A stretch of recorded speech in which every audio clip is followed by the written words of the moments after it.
یہ انداز ہے کیونکہ زبان ڈیولپ ہو رہی ہے، اتنی میچور نہیں ہے، لہٰذا اس زبان کا انداز یہ نظر آتا ہے۔ اچھا، اسی طرح سے ڈاکٹر جمیل جالبی نے تاریخ ادب اردو میں جو تحقیق کی ہے وہ اس حوالے سے فخر الدین نظامی کی قدم راؤ پدم راؤ کو وہ فوقیت دیتے ہیں، اور ان کا کہنا یہ ہے کہ صاحب فخر الدین نظامی پہلے شاعر ہیں کہ جنہوں نے اپنی مثنوی کے اندر اور اپنے قصائد کے اندر رسول صلی اللہ علیہ وسلم کا تذکرہ فرمایا، کہ جیسے فخر الدین نظامی کا ایک شعر ہے کہ محمد جرم آؤ بنیاد نور، یہ بھی پراکرت ہندی ہے، محمد جرم آؤ بنیاد نور دوئے جگ سرے دے پرساد نور، یعنی محمد صلی اللہ علیہ وسلم۔ اب لفظ جرم ہمارے یہاں خطا کے معنوں میں، لیکن سزاوار کے معنوں میں بھی ہے کہ محمد سزاوار ہیں ابتدا سے نور کے، جرم آؤ بنیاد نور، رسول خدا کی بنیاد نور ہے، دوئے جگ سرے دے پرساد نور، دونوں جہاں کو نور کی برسات۔ اب یہاں پہ برسات کے معنی میں خیرات کے معنی میں بانٹتے ہیں، تو یہ مثنوی قدم راؤ پدم راؤ میں اس کا تذکرہ موجود ہے۔ مطلب ہندی بھی اس میں شامل ہے؟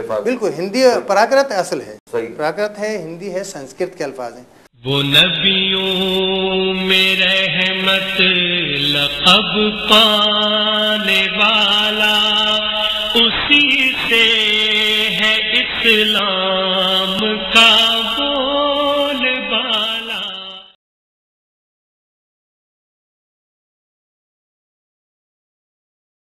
وہ نبیوں میں رحمت لقب پانے والا، اسی سے ہے اسلام کا بول بالا۔ فارسی زبان کے بعد اردو زبان میں نعت کے موضوع پر پی ایچ ڈی کرنے کا شرف کس شخصیت کو حاصل ہوا؟ جی، یہ ہندوستان کو یہ شرف حاصل ہوا، اور خوش قسمتی ان کی بدقسمتی ہماری کہ پاکستان میں کسی شخص نے بھی جو رسول اللہ کا کلمہ پڑھنے والے لوگ ہیں انہوں نے اس طرف قدم نہیں اٹھایا یا اپنی ایفرٹس پیش نہیں کی۔ ناگپور یونیورسٹی سے رفیع الدین اشفاق صاحب نے اردو نعت میں پی ایچ ڈی کیا، اور یہ ایک بڑا پہلی شخصیت ہیں جنہوں نے ناگپور یونیورسٹی سے اردو زبان میں پی ایچ ڈی کیا۔ بہت کمال کام کیا انہوں نے۔ اس کے بعد طلحہ رضوی برق صاحب کا میں نے آپ کے سامنے نام لیا تھا، وہ بھی بھارت سے وابستہ ہیں۔ تو پاکستان میں جن لوگوں نے اگر کوئی کام کیا وہ ایک واحد شخصیت ہیں ادیب رائے پوری صاحب، جنہوں نے تاریخ نعت پر، مشکات النعت، مدارج النعت اور نعت کے مسائل پر مشتمل کئی کتابیں لکھی۔ تو اس حوالے سے تحقیقی کام ادیب رائے پوری صاحب۔ لیکن پی ایچ ڈی باقاعدہ ہمارے ملک سے نہیں؟ اچھا صاحب، جس طرح آپ نے بات کی حضرت خواجہ بندہ نواز کے دراز رحمۃ اللہ علیہ کی، ان کے بعد کی شخصیت کو آپ نعت کی قدامت میں پاتے؟ جہاں تک کتب میں موجود ہے 12ویں ہجری کے ایک شخصیت جنہیں سلامت علی دبیر کے نام سے آپ جانتے ہیں، صحیح، مرثیے میں ایک بڑا نام، اور موازنہ انیس دبیر تو بڑا نام ہے۔ تو مصحف کو کیوں نہ فخر ہو صورت پر، مصحف کو کیوں نہ فخر ہو صورت پر، قرآن سے پہلے یہ کتاب آئی ہے۔ تو رسول خدا صلی اللہ علیہ وسلم کے اوصاف کو انہوں نے قرآن سے پہلے کی کتاب قرار دیا ہے، اور اس کا جو پس منظر ہے اس شعر کا سلامت علی دبیر کے، کہ جب آدم علیہ السلام اللہ کی بارگاہ میں گریہ کنہ ہوئے اور اپنے اعمال کی بخشش چاہی اور حوالہ دیا کہ باری تعالیٰ کہ میں نے عرش پر ایک نام تیرے نام کے ساتھ جڑا دیکھا ہے، تجھے اس کا واسطہ ہے، میری بخشش فرما دے۔ تو پروردگار عالم نے پوچھا کہ آدم یہ بتاؤ کہ تم نے یہ کیسے جان لیا کہ یہ نام مجھے عزیز ہے؟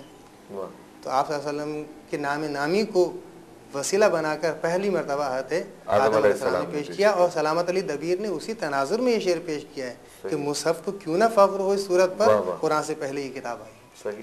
سلامت علی دبیر کا حوالہ لے لیجئے آپ، اس طرح سے آپ محسن کاکوروی کو لے لیجئے، اور متعدد نام۔ اور پھر اردو ادب کے اندر مزید جب بوسٹ اپ ہوتا رہا یہ لفظ نعت، لوگوں نے اس کو ایڈاپٹ کیا، اختیار کیا، تو حفیظ صاحب جیسے لوگ بھی آج ہمارے اعلیٰ حضرت کی ہم بات کریں گے۔ اعلیٰ حضرت احمد رضا خان فاضل بریلوی رحمۃ اللہ علیہ کا نام بھی نعتی حوالے سے بہت بڑی شخصیت، آپ نے بے شمار کام ہے، اور اس کے بعد مولانا حسن رضا خان صاحب بریلوی رحمۃ، یہ پوری طویل سے فہرست ہے۔ اعلیٰ حضرت کی نعتیہ شاعری کے بارے میں آپ کیا فرماتے ہیں؟ اعلیٰ حضرت کی نعتیہ شاعری محبت اور خلوص اور کہنا چاہیے کہ دلی جذبات کی عکاسی ہے کہ جو اپنے منتہا پر نظر آتی ہے۔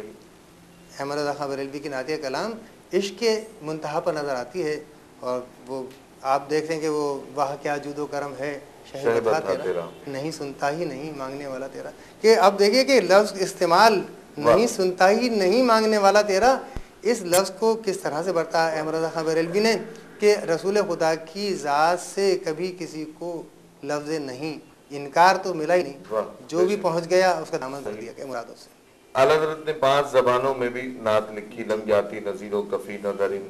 اس نعت کو ہم کس زاویے میں دیکھیں گے، کس طرح بعد میں آنے والے شعراء نے اس کی پیروی کی، اس طرح لکھا؟ اردو نعت میں ایک ٹرم ہے ریختہ. ریختہ اردو کا قدیم نام بھی ہے، پرانا نام. ریختہ کے معنی گرا پڑا، مبتذل، رقیق، اور ایسا مسالہ جو معمار پلاسٹر کے لیے استعمال کرتے ہیں. کئی چیزوں کی آمیزش سے بنتا ہے کہ اس میں 4 زبانوں کی آمیزش ہے. احمد رضا خان بریلوی سے فرمائش کی گئی کہ آپ حضرت ایسی نعت کہیے کہ جس میں کم از کم ہندوستان میں بولی جانے والی 4 زبانیں ہیں ان کا استعمال ہو. تو آپ دیکھیے 5 زبانیں نہیں؟ جی میں عرض کرتا ہوں. پہلا ٹکڑا لم یاتی نظیرو کافی نظرن، یہ عربک ہے.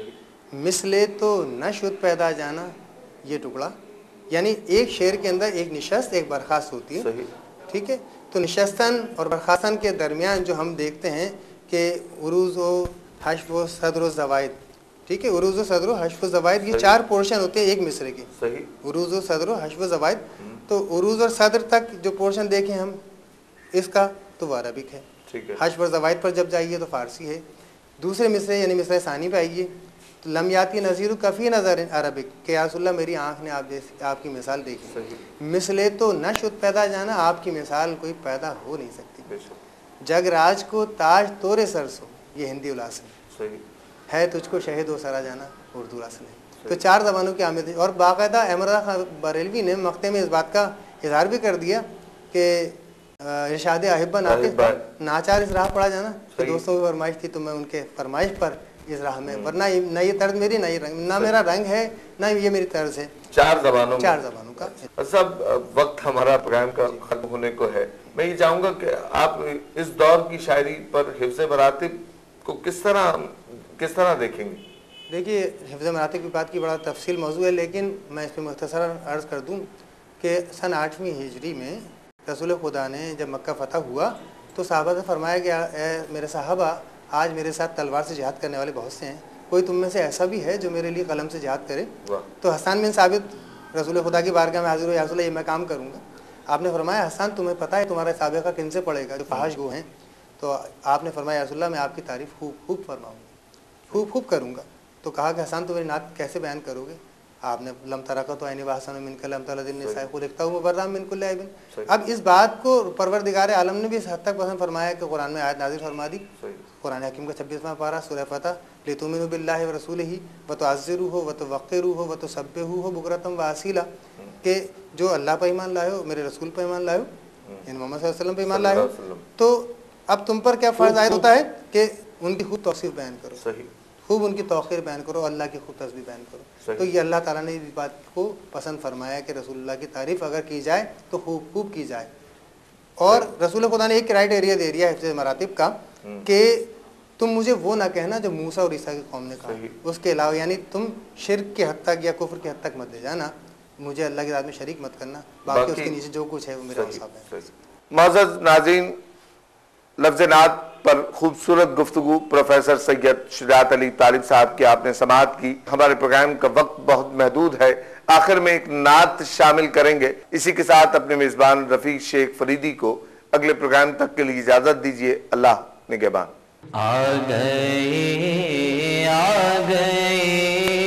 مصطفیٰ، آ گئے مصطفیٰ،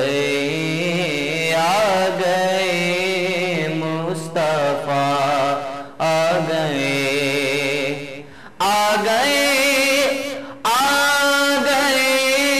مصطفیٰ، آ گئے مصطفیٰ، آ گئے. آج دنیا میں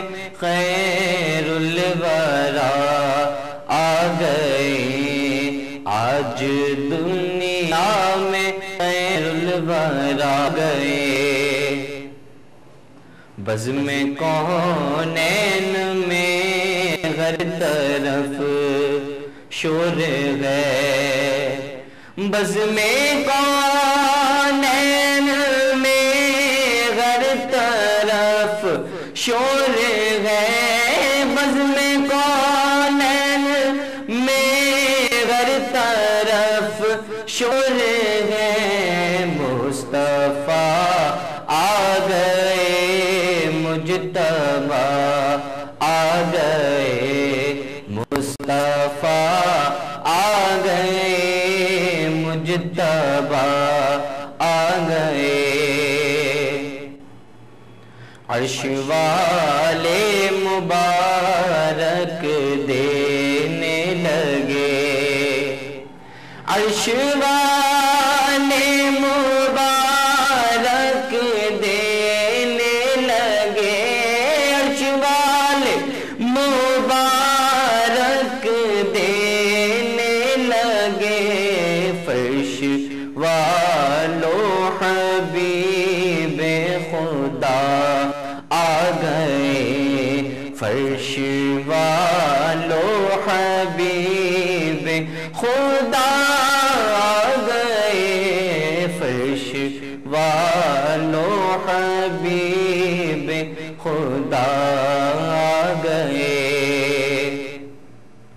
کون دیتا ہے دینے کو منہ چاہیے، کون دیتا ہے دینے کو منہ چاہیے، کون دیتا ہے دینے کو منہ چاہیے، دینے والا ہے سچا ہمارا نبی، دینے والا ہے سچا ہمارا نبی، دینے والا ہے سچا ہمارا نبی، آ گئے